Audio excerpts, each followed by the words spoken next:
Hello दोस्तों, क्या हाल चाल? सब बढ़िया। अब आज हम इलेक्ट्रोमैग्नेटिक थ्योरी के एक नए चैप्टर मैग्नेटोस्टैटिक के बारे में बातचीत आपसे करेंगे। ठीक है, इसके पहले लेक्चर जितने भी हैं, आपके जितने लेक्चर्स हैं, उनमें हमने इलेक्ट्रोस्टैटिक की चर्चा की थी। ठीक है, हमने आपको बताया भी था कि इलेक्ट्रोस्टैटिक है क्या। आपने कहा था कि इलेक्ट्रोस्टैटिक एक ऐसी फील्ड है जो रेस्ट चार्ज की वजह से क्रिएट होती है। ठीक है, फिर वहां पर हमने आपसे कई सारी प्रॉब्लम्स आपसे वहां डिस्कस की थी। ठीक है, आज जो हम एक नया चैप्टर जो स्टार्ट करने चल रहे हैं वो है मैग्नेटोस्टैटिक्स। ठीक है, आइए पहले देखते हैं कि मैग्नेटोस्टैटिक्स होती क्या है। हम कहते हैं कि मैग्नेटोस्टैटिक में आप स्टडी क्या करते हैं, यहां पर हम स्टडी करते हैं मैग्नेटिक फील्ड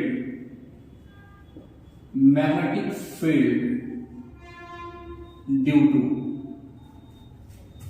स्टडी करंट। ठीक है, स्टडी करंट की वजह से जो आपकी फील्ड क्रिएट होती है उसको हम कहां पढ़ते हैं भैया? मैग्नेटोस्टैटिक में पढ़ते हैं। ठीक है, अगर आपसे कोई पूछता है कि मैग्नेटोस्टैटिक है क्या, सिंपल सा फंडा याद रखिए दिमाग में कि मैग्नेटो आपका क्या है? मैग्नेटोस्टैटिक आपकी magnetic field due to steady current. ठीक है, स्टडी करंट की वजह से जो करंट आपकी जो फील्ड क्रिएट होगी उसको हम मैग्नेटो, उसको जहां पर स्टडी करेंगे उसी को मैग्नेटोस्टैटिक कहते हैं। ठीक है, पूरी की पूरी जो आपकी मैग्नेटोस्टैटिक है ना, जैसे आपने पढ़ा था कि आपके इलेक्ट्रोस्टैटिक है, इलेक्ट्रोस्टैटिक पूरी की पूरी तीन ब्रांच पे, तीन क्वांटिटीज पे डिपेंड करती थी। आपका चार्ज डेंसिटी, इलेक्ट्रिक फील्ड और इलेक्ट्रिक पोटेंशियल। जैसे अगर आपको चार्ज पता होता था तो आपसे इलेक्ट्रिक फील्ड पूछी जाती थी, या इलेक्ट्रिक फील्ड बता करके आपको इलेक्ट्रिक चार्ज पूछा जाता था। या फिर क्या होता था कि आपको चार्ज पता है तो आपसे पोटेंशियल पूछ लिया जाता था, और पोटेंशियल अगर आपको गिवन होता था तो आप चार्ज पूछा जाता था। या फिर आपको इलेक्ट्रिक फील्ड पता होती थी तो आपसे इलेक्ट्रोस्टैटिक पोटेंशियल पूछा जाता था, या फिर आपको पोटेंशियल पता होता था तो आपसे इलेक्ट्रिक फील्ड पूछी जाती थी। ठीक है, ऐसे ही आपकी जो मैग्नेटोस्टैटिक है ये तीन क्वांटिटीज पर, बेसिक क्वांटिटीज जो है उन्हीं पर डिपेंड करेगी। पहला आपकी करंट डेंसिटी, ये आपकी क्या होती है भैया? Current density. ठीक है, पहली करंट डेंसिटी होती है। दूसरा आपका होता है, अगर आपको करंट डेंसिटी दी गई होगी तो आपसे, मतलब अगर करंट आपको पता होगी तो आपसे पूछ लेंगे कि आप मैग्नेटिक फील्ड बताओ। ये क्या है? Magnetic field. ठीक है, और कभी कभी क्या होगा कि आपको मैग्नेटिक फील्ड गिवन होगा तो आपसे कहेंगे कि आप करंट बता दीजिए। ठीक है, जैसे क्या होगा कि आपको करंट गिवन होगा तो आपसे कहेंगे कि आप मैग्नेटिक फील्ड बता, या आपको मैग्नेटिक फील्ड देंगे और आपसे कहेंगे करंट बता दीजिए। ठीक है, या फिर क्या होगा, आपको करंट गिवन होगा, आपसे यहां पर कहेंगे कि आप वेक्टर पोटेंशियल बता दीजिए। ठीक है, या आपको वेक्टर पोटेंशियल गिवन होगा तो आपसे कह देंगे क्या? करंट बता दीजिए। ठीक है, या आपको मैग्नेटिक फील्ड गिवन होगी तो आपसे कहेंगे कि हमें पोटेंशियल बता दीजिए, वेक्टर पोटेंशियल। या आपको पोटेंशियल, आपको फील्ड दी हुई होगी तो आपसे कह देंगे कि आप हमें क्या बता दो भैया? इलेक्ट्रिक फील्ड बता दो। ठीक है, तो पूरी की पूरी आपकी जो मैग्नेटोस्टैटिक है वो तीन ही क्वांटिटीज के राउंड घूमेगी, ये आप ध्यान रखेंगे। ठीक है, आपको करंट पता होगा तो आपसे फील्ड पूछ ली जाएगी, फील्ड पर आपको गिवन होगी तो आपसे करंट पूछ ली जाएगी, करंट आपको पता होगी तो आपसे पोटेंशियल पूछ लिया जाएगा, या पोटेंशियल पता होगा तो आपसे करंट पूछ लिया जाएगा, या आपको पोटेंशियल गिवन होगा, वेक्टर पोटेंशियल गिवन होगा तो आपसे फील्ड पूछ लेंगे, फील्ड पता होगा तो पोटेंशियल पूछ लेंगे। पूरी की पूरी आपकी जो मैग्नेटोस्टैटिक है वो इन तीनों क्वांटिटीज के अराउंड घूमेगी। ठीक है, ये ध्यान रखेंगे। आप मैग्नेटोस्टैटिक जब पढ़ेंगे तो यही आपको पढ़ना है बस। अगर आप इन तीनों के रिलेशन को जानेंगे तो आप समझ लीजिए पूरी पूरी मैग्नेटोस्टैटिक आपकी पढ़ हो गई, और नहीं पढ़ना है। ठीक है, तो आज मैग्नेटोस्टैटिक का हमारा पहला लेक्चर है। तो हम पहले आपसे बात करेंगे कि आपको पढ़ना क्या है, ठीक है। फर्स्ट ऑफ ऑल हम आपसे जो स्टार्ट करेंगे, ये आज का जो लेक्चर स्टार्ट होगा वो पहले मतलब मैथड स्टडी का जो लेक्चर स्टार्ट होगा, पहले तो हम आपसे करंट से शुरुआत करेंगे। पता होगा आपको करंट, ऐसा नहीं है कि आपको करंट नहीं पता होगा, लेकिन स्टार्ट यहीं से करेंगे, ठीक है। इसके बाद हम जो दूसरा टॉपिक आपका जो होगा वो आपको कंटिन्यूटी इक्वेशन से करेंगे। दूसरा टॉपिक आपका जो होगा कंटिन्यूटी इक्वेशन से होगा, ठीक है। कंटिन्यूटी इक्वेशन पढ़ा होगा आपने, याद होगा कंटिन्यूटी इक्वेशन आपको, ठीक है। तीसरा जो टॉपिक होगा आपका वो जैसे कंटिन्यूटी इक्वेशन हम यहां पे पढ़ेंगे, फिर कंडीशन फॉर स्टडी करंट पढ़ेंगे, ठीक है। इसी में सब पार्ट होगा तो वो हम पढ़ेंगे वहां पर।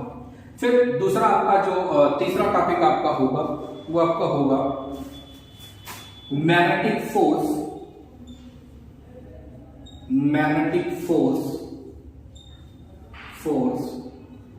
ऑन करंट कैरिंग कंडक्टर, ठीक है।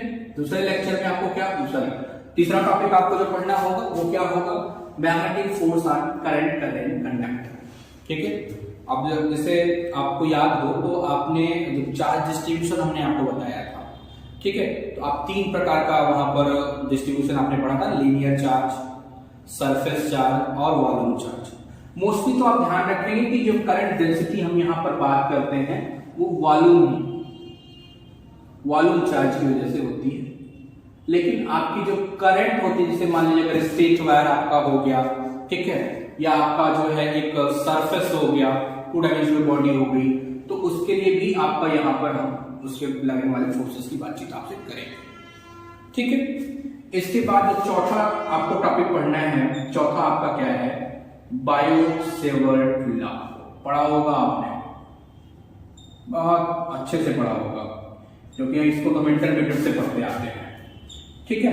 बायो-सेवर्ट लॉ, क्योंकि आपको पता है ना कि अगर हमने कहा ना कि करंट डेंसिटी अगर आपको पता है तो आप क्या निकालोगे, मैग्नेटिक फोर्स पता होगा, करंट डेंसिटी निकालेंगे, तो ये आपका हो जाएगा बायो-सेवर्ट लॉ एंड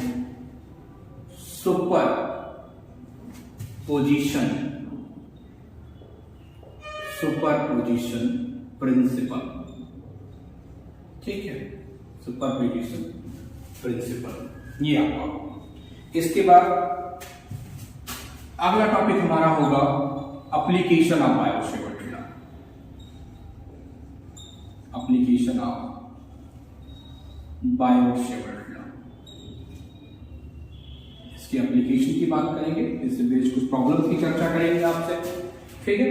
फिर अगला आपका जो टॉपिक होगा पढ़ने का वो आपका होगा, जैसे अभी क्या करेंगे आप, यहाँ पर हम निकालेंगे कुछ सर्टेन सिमेट्रीज होती है, जैसे एक स्ट्रेट वायर हो गया, या आपका कोई एक स्क्वायर हो गया, कोई प्लेन हो गया ना, या आपका लूप सोलेनॉइड हो गया। तो इन सब के लिए जब आपको निकालना होगा तो एक सर्टेन सिमेट्री से हम निकालेंगे, और मतलब उस सर्टेन सिमेट्री के लिए जब हमें निकालना होगा तो यहाँ पर एम्पियर्स लॉ,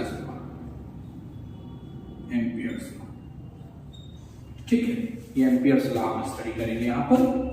फिर Ampere's law and its application, ठीक, एम्पियर्स लॉ और उसके एप्लीकेशंस की बात करेंगे, ठीक। इसको पढ़ने के बाद फिर हमारा जो अगला टॉपिक हमको पढ़ना है, ठीक है, वो क्या होगा, अगला टॉपिक हमारा जो होगा वेक्टर पोटेंशियल पढ़ेंगे। क्या पढ़ेंगे, वेक्टर पोटेंशियल पढ़ेंगे, ठीक। वेक्टर पोटेंशियल पढ़ने के बाद अगला टॉपिक आपका जो होगा, आठवां टॉपिक आपका जो होगा वो, इसके बाद आपका बचता क्या है कि जैसे आपने डाइलेक्ट्रिक मटेरियल पढ़ा था ना, डाइलेक्ट्रिक मटेरियल्स क्या थे कि आप उसको मैग्नेटिक फील्ड में रखते थे, उनको इलेक्ट्रिक फील्ड में आप रखते थे तो पोलराइज हो जाते हैं ना। तो ऐसे ही एक प्रॉपर्टी, लेकिन इसके पहले हम क्या पढ़ेंगे, जैसे आपने वहां पर इलेक्ट्रिक डाइपोल पढ़ा था, तो यहाँ पर हम क्या पढ़ेंगे, मैग्नेटिक, यहाँ पर मैग्नेटिक डाइपोल से स्टडी की जाएगी। इसके बाद बहुत छोटा टॉपिक है, बहुत ज्यादा नहीं, ये कवर हो जाएगा। इसके बाद अभी हमने आपको बताया जैसे डाइलेक्ट्रिक को आप रखते थे इलेक्ट्रिक फील्ड में तो वो पोलराइज हो जाते थे ना, वैसे ही आपके जो मैग्नेटिक मटेरियल्स होते हैं उनको जब हम एक्सटर्नल फील्ड में रखते, मैग्नेटिक फील्ड में रखते हैं तो मैग्नेटाइज हो जाते हैं। क्या हो जाते हैं, मैग्नेटाइज हो जाएंगे। तो उसके लिए हमको क्या करना पड़ेगा, मैग्नेटाइजेशन करना, उसके लिए हमको क्या करना पड़ेगा, मैग्नेटाइजेशन पढ़ना पड़ेगा। अब अगर आपको याद हो तो आपने जब पोलराइजेशन पढ़ा था तो वहां पर हम बाउंड चार्ज की बात करते थे, जो हम चर्चा करते थे आपसे ना, वो बाउंड चार्ज की बात करते थे। इसका मतलब मैग्नेटाइजेशन में हम जब बात करेंगे तो हम कॉन्सेप्ट ऑफ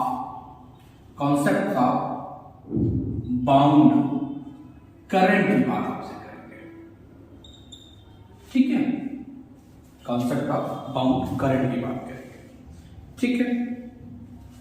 इसके बाद जब आप इसका कॉन्सेप्ट लेंगे, इसके बाद हम पुनः एम्पियर्स लॉ आपका जो होगा, एम्पियर लॉ आपका जो होता है ना, उसको हम थोड़ा सा फिर से पढ़ेंगे। वो आपका क्या होगा, वो आप पहले मॉडिफाइड करके पढ़ेंगे, Ampere's law of magnetic material, magnetisation, ठीक, एम्पियर्स लॉ आप मैग्नेटाइजेशन या मैग्नेटिक मटेरियल ये लिखते ज्यादा अच्छा रहेगा। एम्पियर्स लॉ मैग्नेटिक मटेरियल, वहां पर डाइलेक्ट्रिक मटेरियल के लिए आपने अलग से पढ़ा था, यहां पर हम किसके लिए पढ़ेंगे, मैग्नेटिक मटेरियल के लिए पढ़ेंगे, ठीक है, एम्पियर्स लॉ। इसके बाद आपका जो अगला टॉपिक होगा, अब जैसे देखो अंतर क्या होगा दोनों में, यहां अगर आप जब बात करते हो ना, यहां पर जब आप बात करोगे तो यहां पर हम बी की बात करते हैं, ठीक है, यहां जो फील्ड हम पढ़ते हैं वो बी पे पढ़ते हैं, यहां हम जो फील्ड पढ़ेंगे वो एच हो, h is equal to b upon mu, well mu क्या होगा, आपके मीडियम की परमिटिविटी होगी, ठीक है, परमिटिविटी और परमिटिविटी दोनों अलग अलग चीजें हैं, तो यहां पर हम इसकी बात करें एच, ठीक है। और लास्ट टॉपिक जैसे वहां पर आपने पढ़ा था, वहां का लास्ट टॉपिक क्या होगा भैया, आप इलेक्ट्रोस्टैटिक में पढ़ा था, बाउंड्री कंडीशन पढ़ी थी, वैसे यहां भी आपको हम लास्ट टॉपिक आपका क्या कराएंगे, बाउंड्री कंडीशन कराएंगे, ठीक है, बी की, एच की और आपके ए की, मतलब पोटेंशियल की, इनकी बाउंड्री कंडीशन पढ़ेंगे, ठीक है। इतना हमें टोटल स्टडी करना है, मैग्नेटो स्टडी, ध्यान से समझिएगा, ठीक है, क्योंकि देखो हम आपको पहले लेक्चर में हम आपको सिलेबस डिस्कस इसलिए करते हैं कि अगर आपको सिलेबस पता होगा ना तो आप क्लियर हो जाते हैं कि हमें कितना पढ़ना है, ठीक है तो पूरा संसार पढ़ना, लेकिन पढ़ना तो हमको यही है, फिजिक्स पढ़िए, ठीक है। तो इतने टॉपिक हमको टोटल कवर करने हैं मैग्नेटो स्टडी, ठीक है। इसके बाद का जो चैप्टर पढ़ोगे वो फिर अगला होगा जाकर के आपका टाइम बेयरिंग फ्लूइड, ठीक है। तो हम पहले मैग्नेटो स्टडी की चर्चा करते हैं आपसे।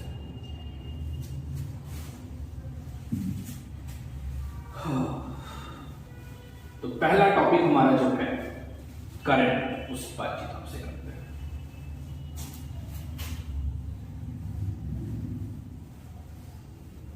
ठीक है। आप करंट तो 10th से पढ़ते आते हैं, 8th में भी रहता है।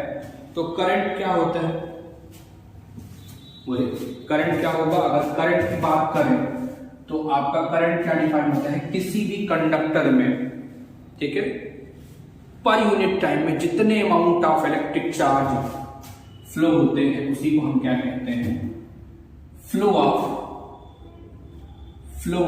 Electric charge, flow of electric charge in conductor per unit time, ठीक है। यूनिट टाइम में जितने अमाउंट ऑफ इलेक्ट्रिक चार्ज आपके फ्लो होते हैं उसी को हम क्या कहते हैं, करंट कहते हैं। I is equal to q upon t. ठीक है, इसकी एसआई यूनिट क्या होती है भैया? एम्पियर होती है। एसआई यूनिट क्या होती है? एम्पियर होती है। ठीक है, अब जैसे आपको याद होगा कि आपने डिफरेंट टाइप के चार्ज डिस्ट्रीब्यूशंस पढ़े थे, ठीक है, वैसे ही यहां पर हम बात करेंगे कि अगर कोई आपके पास एक वायर है, ठीक है, उसमें अगर आपको करंट कैलकुलेट करना है तो कितनी होगी? Current in wire. ठीक है, अगर एक वायर आपको हमने दे दिया और हमने कहा कि उसमें आप करंट बता दो, तो आप कितना क्या बताएंगे, कितनी अमाउंट ऑफ करंट फ्लो होगी? ठीक है, हमने क्या किया, हमने कहा कि एक हमारे पास वायर है, ठीक है, जिसमें लैम्डा चार्ज आपके फ्लो हो रहे हैं विथ वेलोसिटी v से। समझिए, एक वायर है आपके पास जिसमें लैम्डा चार्ज आपके फ्लो हो रहे हैं विथ वेलोसिटी v से, तो उसमें आपकी हमने करंट जो निकाली वो आई है। ठीक है, तो आप यहां पर जो करंट निकालेंगे, जो आपकी आई निकल के आएगी वो लैम्डा इंटू वी क्या होगी? लैम्डा इंटू वी, मतलब चार्ज पर यूनिट टाइम।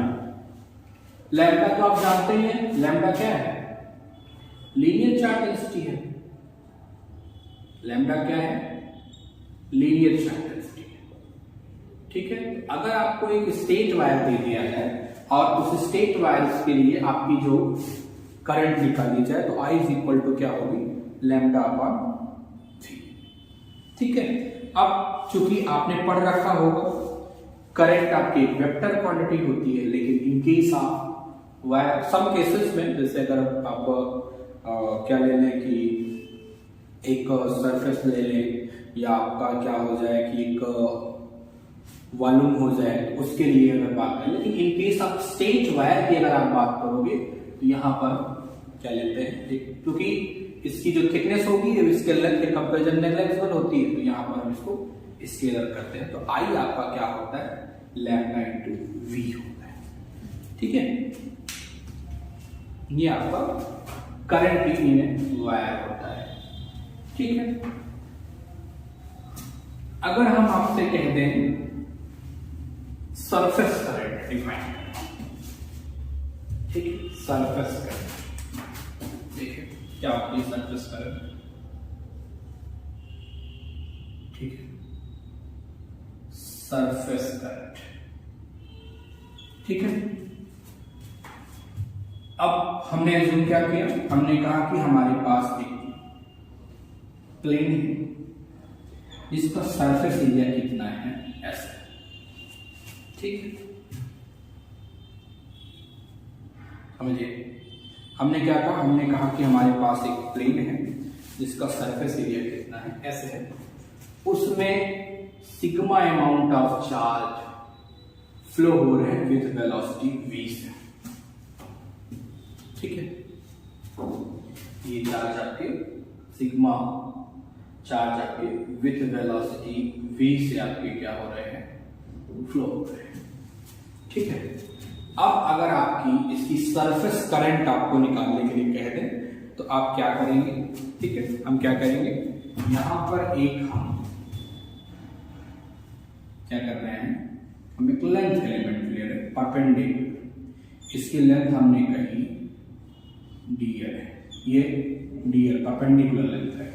ठीक है, तो आपकी जो सरफेस करंट आएगी k, ध्यान रखें कि सरफेस करंट डेंसिटी को हम k से डिफाइन करते हैं। ठीक है, तो आपकी जो सरफेस करंट आएगी वो आएगी भैया कितना? di upon dl। di upon dl मतलब क्या होगा कि करंट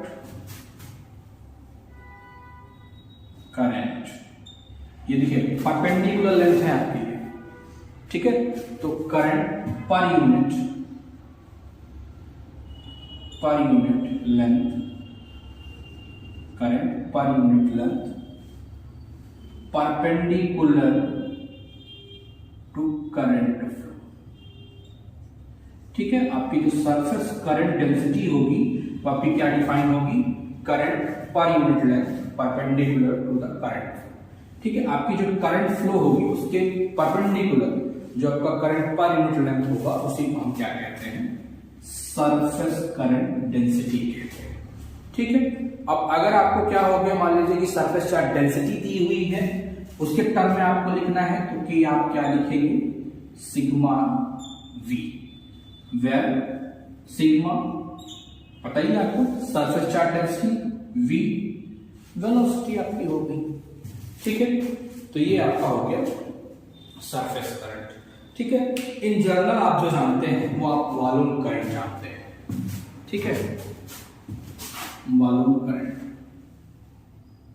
कुछ छूटा तो नहीं, ठीक है।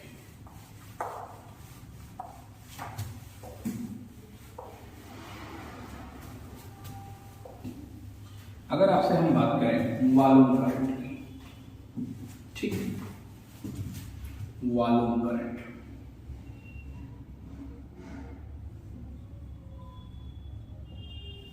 वॉल्यूम करंट डेंसिटी याद है, जे से डिफाइन करते हैं।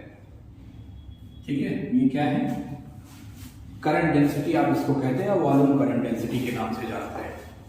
ठीक है, तो हमने यहां पर क्या किया, हमने एज्यूम किया है कि आपके पास एक वॉल्यूम है V। ठीक है, एक वॉल्यूम V है जिसपे आपके रो चार्जेस फ्लो हो रहे हैं विथ वेलोसिटी v से। ठीक है, अब यहां पर कोई एक आपका सरफेस है, ठीक है, ds, एक सरफेस आपका कौन सा है, ds, जिसमें di करंट फ्लो हो रही है। ठीक है, एक कोई आपने वॉल्यूम लिया v, हमने एक वॉल्यूम v लिया, ठीक है, जिसमें rho amount of charge v velocity से क्या हो रहे हैं, फ्लो हो रहे हैं। रो मतलब वॉल्यूम चार्ज डेंसिटी। ठीक है, इतने amount of charge v velocity से क्या कर रहे हैं, फ्लो हो रहा है, मोशन कर रहे हैं। तो आप कहोगे कि इसकी वॉल्यूम चार्ज डेंसिटी क्या होगी, जे, जिसको आप कहते हो। तो जे आपका क्या हो जाएगा भैया, di/ds हो जाएगा। ठीक है, अगर आपको चार्ज डेंसिटी गिवन है, उसके टर्म में आप लिखना चाहें तो आप लिखेंगे रो इंटू v। ठीक है, ये आपकी क्या हो जाएगी, वो करंट डेंसिटी हो जाएगी। ठीक है, ये v क्या होगा, डिस्टेंस पर यूनिट टाइम, जिसको वेलोसिटी आप कहते हो। ठीक है, रो आपका क्या हो जाएगा, वॉल्यूम चार्ज डेंसिटी हो जाएगी, और जे आपका क्या होता है, करंट डेंसिटी आप जानते हैं। तो इन जनरल ध्यान रखें, ये दोनों आपको जो करंट इन वायर हमने बताया और सरफेस करंट बताया, इसमें बहुत कम प्रॉब्लम पूछी जाती है। जो मोस्टली आपको सबसे ज्यादा इस्तेमाल किया जाता है वो जे ही होता है, तो आप फर्स्टली फोकस्ड ऑन जे। ठीक है, अब मान लो कि आपको अगर हमने कोई जो एक, अभी तो इतने एरिया के लिए हो गया ना, इतने एरिया के लिए अगर आप पूरे की बात करेंगे तो पूरे की करंट कितनी हो जाएगी, J इज इक्वल टू आपका हो जाएगा, अगर पूरे की आप बात करोगे तो पूरे करंट की ना, तो देखो ये I इज इक्वल टू क्या हो जाएगा, यहां से DI अगर आप निकालो तो J इंटू ds हो गया आपका। और अगर पूरे की करंट आप बात करो तो इसे हम क्या करेंगे, इंटीग्रेट कर देंगे, ये आपका हो गया J इंटू ds, इंटीग्रेशन कौन सा, सरफेस इंटीग्रल हो गया। ये तो ओपन सरफेस के लिए हो गया। ठीक है, अगर आपका सरफेस क्लोज हुआ तो क्या करेंगे, ये फॉर ओपन सरफेस के लिए हो गया, for close surface, close surface के लिए आपका क्या हो जाएगा, I, ये आपका हो जाएगा इंटीग्रेशन J ds।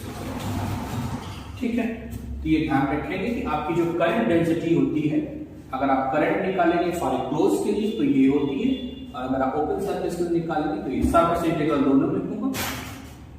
ठीक है, तो ये याद रखिएगा। ठीक है, अब हमें आपने पढ़ा है कि आपका जो मैग्नेटोस्टैटिक है वो स्टडी करंट के लिए होता है ना, तो हमें इसके बाद जो पढ़ना है वो इक्वेशन ऑफ कंटिन्यूटी। ठीक है, इसके बाद का जो आपका टॉपिक है वो इक्वेशन ऑफ कंटिन्यूटी है। आइए हम उसकी बात करते हैं, ठीक है। क्योंकि आपने कहा ना मैग्नेटोस्टैटिक क्या है, मैग्नेटोस्टैटिक है field due to steady current, तो पहले स्टडी करंट की कंडीशन ही तो हमें पढ़नी पड़ेगी ना कि स्टडी करंट की कंडीशन क्या होगी। तो इसके लिए पहले हम इक्वेशन ऑफ कंटिन्यूटी निकालते हैं, ठीक है। इक्वेशन ऑफ कंटिन्यूटी है क्या, समझिए। हमने क्या किया कि एक आपका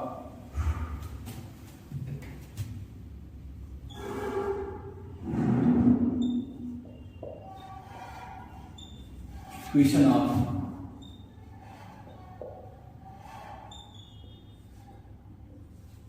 इक्वेशन ऑफ कंटिन्यूटी, ठीक है। कंटिन्यूटी इक्वेशन की अगर हम बात करें तो हमने क्या किया कि हमने कहा एक हमारे पास सरफेस है, ठीक है, उसका वॉल्यूम कितना है, इंक्लोज किया है कितना वॉल्यूम V, ठीक है। इसका सरफेस एरिया कितना है, ऐसा है, ठीक है।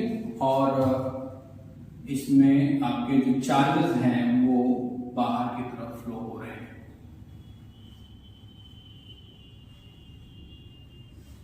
ठीक है। ये रो चार्ज आपके फ्लो हो रहे हैं, ठीक है। तो इसके लिए आपको क्या निकाल के देना है भैया, इक्वेशन ऑफ कंटिन्यूटी। समझिए, हमने एक सरफेस लिया जिसका वॉल्यूम कितना है, V है, सरफेस एरिया कितना है, S है, ठीक है। तो अगर इसकी करंट डेंसिटी हमारी 0 हो, ठीक है, अगर आपकी करंट डेंसिटी 0 हो तो आपकी टोटल करंट क्या हो जाएगी बताइए, टोटल करंट आपका I टोटल हमने कह दिया, I टोटल आपका क्या हो जाएगा, J इंटू ds, यही तो होगा सरफेस इंटीग्रेशन, ठीक। गॉस डाइवर्जेंस थ्योरम पढ़ा है आपने कि कोई भी आपका सरफेस इंटीग्रल है तो उसको हम क्या कर सकते हैं, गॉस डाइवर्जेंस थ्योरम, सरफेस है उसको हम क्या कर सकते हैं, आपका वॉल्यूम में चेंज कर सकते हैं। कैसे, उसका हम क्या ले लेंगे, डाइवर्जेंस ले लेंगे इंटू आपका क्या हो जाएगा डी टाउ, ये आपका वॉल्यूम इंटीग्रेशन हो गया, ठीक है। अब आप कह रहे हो कि चार्ज आपके क्या हो रहे हैं, बाहर की तरफ फ्लो हो रहे हैं, ठीक है। तो इसको आप किस पे डिफाइन कर सकते हो, रो अपॉन डी टॉप, ठीक है। यहां पर माइनस साइन लेते हैं, क्यों माइनस साइन लेंगे, क्योंकि जब चार्ज बाहर की तरफ निकल रहे हैं ना तो अमाउंट ऑफ चार्ज आपके घट भी तो रहे हैं भैया, ठीक है। तो ये dq अपॉन dt क्या बताता है, rate of decrease of charge inside the region. ये जो रीजन है जब चार्जेस आपके हमेशा बाहर की तरफ फ्लो हो रहे हैं, इसका मतलब क्या होगा, इस रीजन में चार्ज घट रहे हैं, ठीक है। वो किसको डिफाइन होगा, dq अपॉन dt से। तो यहां से आप निकाल सकते हो क्या, ये divergence of J is equal to क्या हो जाएगा, माइनस dt। ये आपका इक्वेशन ऑफ कंटिन्यूटी कहा जाता है, ठीक है। ये इक्वेशन ऑफ कंटिन्यूटी कहा जाता है। ये अब यहीं पे एक क्वेश्चन आपसे पूछा जाता है कि ये किसको रिप्रेजेंट करता है, तो आप बता दें कंजर्वेशन ऑफ चार्ज, ध्यान रखें कंजर्वेशन ऑफ चार्ज रिप्रेजेंट करता है। अब ये किसके लिए वैलिड होगा, valid for time varying field के लिए, ठीक है ना, जबकि टाइम वेरिंग फील्ड होती है उसके लिए वैलिड होता है। अब हमें क्या पढ़ना था, हम इसको पढ़ें क्यों, हमें स्टडी करंट पढ़ने के लिए किया गया, ठीक है। तो अब एक बात आप समझें कि अगर रो आपका कांस्टेंट हो, रो आपका कांस्टेंट होगा तो dq अपॉन dt आपका क्या हो जाएगा, 0 हो गया। तो dq अपॉन dt अगर 0 हो गया तो आपका क्या हो जाएगा, divergence of J is equal to 0।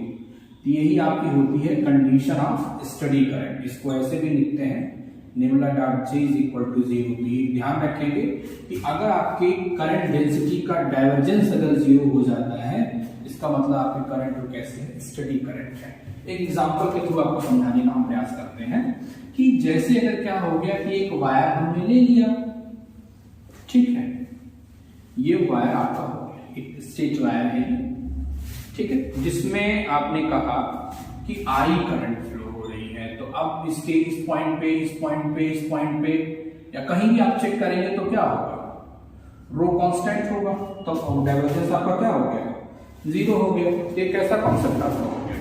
इस कंडीशन फॉर स्टडी करंट यही है, ठीक है। ध्यान रखेंगे कि चूंकि रो आपका कांस्टेंट हो जाएगा और आपने पढ़ा है किसी भी कांस्टेंट का डिफरेंशिएशन आपका क्या होता है, वो 0 होगा। किसी भी कांस्टेंट क्वांटिटी का डिफरेंशिएशन 0 हो गया, इसका मतलब क्वांटिटी क्या है, तो कांस्टेंट होगी, ठीक है। अब ध्यान रखेंगे कि अगर आपसे कोई पूछता है कि कंडीशन फॉर स्टडी करंट, तो आप ध्यान रखेंगे डाइवर्जेंस ऑफ जे अगर आपका 0 हो गया तो कैसी कंडीशन हो जाएगी भैया, कंडीशन फॉर स्टडी करंट, ठीक। अब अगला जो टॉपिक हमारा होगा कि अगर आपके पास कोई करंट कैरिंग कंडक्टर है, ठीक है, उसको हमने इलेक्ट्रिक फील्ड में, किसी एक्सटर्नल इलेक्ट्रिक फील्ड में रख लिया, तो आपकी जो उसके ऊपर कितना फोर्स एक्ट होगा वही हमें पढ़ना है। Force on current carrying wire, ठीक है, force on current carrying wire. अगर आपके पास कोई करंट कैरिंग वायर हो तो क्या होगा, ठीक है। हमने एज्यूम किया कि हमारे पास एक वायर है, ठीक है, जिसको हमने एक एक्सटर्नल मैग्नेटिक फील्ड बी में प्लेस्ड कर दिया है, ठीक। ये आपकी एक्सटर्नल मैग्नेटिक फील्ड बी है, उसी पे हमने प्लेस्ड किया है और इसमें आई करंट आपकी फ्लो हो रही है, ठीक। समझिए, हमको पढ़ना क्या है कि force on A current carrying wire, किसी भी करंट कैरिंग वायर पर कितने अमाउंट ऑफ आपका फोर्स एक्ट करेगा, ठीक है। तो अब हमने कहा कि हमारे पास एक वायर था, उसको हमने एक मैग्नेटिक फील्ड बी में प्लेस्ड किया है, ठीक है। हमने क्या किया कि इसका एक लेंथ एलिमेंट लिया, सॉरी अभी लिख लीजिए, कॉन्सेप्चुअल समझ लीजिए कि हमने हमारे पास एक स्ट्रेट वायर था, उसको हमने एक फील्ड बी में रखा है और उसमें करंट आई फ्लो हो रही है, ठीक है। इसमें से हमने एक लेंथ एलिमेंट लिया, ठीक है, डीएल, ठीक है। हमने कहा कि इसमें आपकी डीक्यू चार्ज फ्लो हो रहे हैं, इन डीक्यू चार्ज में जो करंट आपकी है वो डी आई है, ठीक है। डीक्यू चार्ज में जो करंट आपकी क्या है, डी आई है। तो अब आपने पढ़ा होगा force on A current carrying, force on a moving charge, क्या पढ़ा था, डी मैग्नेटिक, क्या हो जाएगा, क्यू वी क्रॉस बी, यही तो होगा। अगर कोई चार्ज है और मूविंग कंडीशन पर है तो क्या हो जाएगा, क्यू वी क्रॉस बी। अब चार्ज कितना है, डी क्यू, तो ये आपका फोर्स आपका हो गया। अब लीनियर चार्ज की लीनियर चार्ज डेंसिटी की डिफिनीशन रखिए, क्या होगी, यहां पर डी क्यू कितना होगा भैया, लैम्डा इंटू डीएल, तो रख दीजिए क्या हो जाएगा, lambda into DL V cross V, ठीक है, वी क्रॉस बी आपका हो गया। अब देखिए यहां से नेगेटिव, ठीक। अब टोटल फोर्स आपसे अगर पूछ ले तो आप इंटीग्रेट करेंगे इसी को, ठीक, और ये आएगा कितना, lambda DL V cross B, ठीक है। अब ये क्या हो जाएगा, लैम्डा इंटू वी किसको रिप्रेजेंट करेगा, आई को, याद होगा तो एफ आपका क्या हो जाएगा, आई वी क्रॉस नहीं डीएल क्रॉस बी, ठीक है, ये आपका हो जाएगा। इसी को आप सॉल्व करेंगे तो आपका एफ क्या हो जाएगा, आई बी एल साइन थीटा, ठीक है। तो किसी करंट कैरिंग करंट आपका वायर है तो उसके ऊपर कितना होगा, आई बी एल साइन थीटा, इतना अमाउंट का फोर्स होगा। ये नहीं दिखना होगा नीचे तो इधर देखें लैम्डा इंटू वी, ये क्या हो जाएगा, आई, तो आई हो गया और डी एल क्रॉस वी क्या हो जाएगा, ठीक है। जब आप इंटीग्रेशन हटाएंगे यहां से, ये इंटीग्रेशन हटाएंगे यहां से, ठीक है, तो ये आपका क्या हो जाएगा भैया,